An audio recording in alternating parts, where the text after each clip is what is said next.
Shalom, salam podcast Eksposisi M116. Kita akan belajar apa pentingnya ular berbisa dalam Alkitab. Ular berbisa adalah ular berbisa yang disebutkan beberapa kali dalam Alkitab. Ular itu kemungkinan merujuk pada ular kobra Mesir yang berkerudung atau Naja haje namanya. Gigitan ular yang mematikan ini menyebabkan kelumpuhan, syaraf, dan kematian yang cepat. Karakteristik seperti ini menjadikan ular berbisa sebagai simbol yang kuat yang sering digunakan secara metaforis dalam kitab suci untuk menggambarkan bahaya, kemarahan, mematikan dosa dan kejahatan. Pemazmur menyatakan bahwa orang jahat menajamkan lidahnya seperti ular dan di bawah bibirnya ada racun ular berbisa. Mazmur 140 ayat yang ketiga.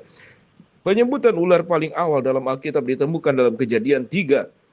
Di sini, anak yang disapi akan memasukkan tangannya ke dalam sarang ular berbisa. Yesaya 11 ayat ke-8. Dalam puisi Alkitab, ular meludak dikaitkan dengan sifat yang sangat berbisa. Ayub 20 14 sampai ke-16. Bisa yang kejam menjadi ciri bangsa musuh. Ulangan 32 ayat 33. Dalam Mazmur 58 ayat 3 sampai 5, ular beludak disebutkan sehubungan dengan praktek kuno memikat ular. Di sini orang jahat dibandingkan dengan bisa ular, seperti bisa ular kobra yang menutup telinganya yang tidak mau mendengarkan nada tukang pesona. Betapapun mahirnya tukang pesona itu. Ayat keempat sampai kelima.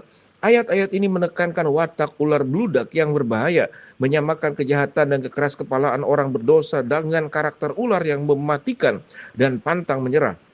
Ular beludak kadang-kadang disebut sebagai ular beludak tuli. Mungkin karena penolakannya terhadap pesona. Dalam perjanjian baru, ular terus melambangkan dosa dan kejahatan. Yesus menggunakan gambaran yang berhubungan dengan ular dalam ajaran-ajarannya untuk memperingatkan terhadap bahaya dosa dan kemunafikan. Dalam Matius 23:33, ia berbicara kepada orang-orang Farisi dan ahli-ahli Taurat dengan berkata, "Hai kamu ular-ular, hai kamu keturunan ular beludak, bagaimanakah kamu akan luput dari hukuman neraka?" Referensi terhadap ular ini menggambarkan hubungan para pemimpin agama dengan tipu daya dan kerusakan moral.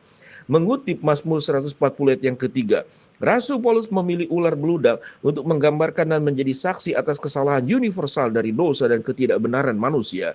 Bisa ular beludak ada di bawah bibir mereka, Roma 3:13.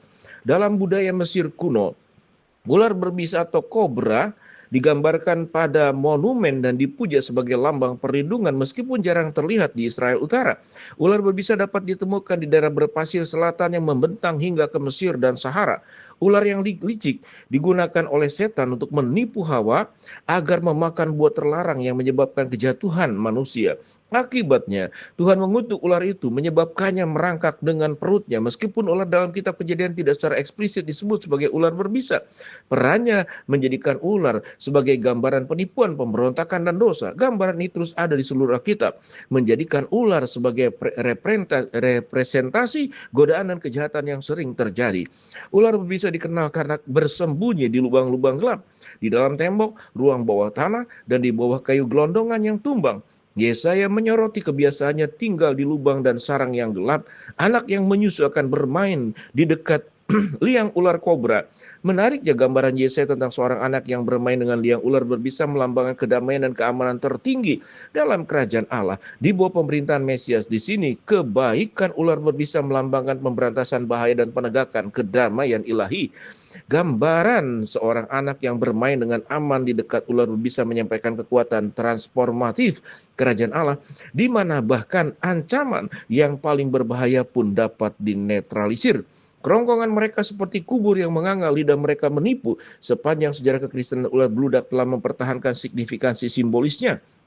Dalam seni abad pertengahan dan Renaissance, ular sering muncul dalam adegan-adegan yang menggambarkan kejatuhan manusia, godaan orang kurang kudus, dan berbagai manifestasi kejahatan.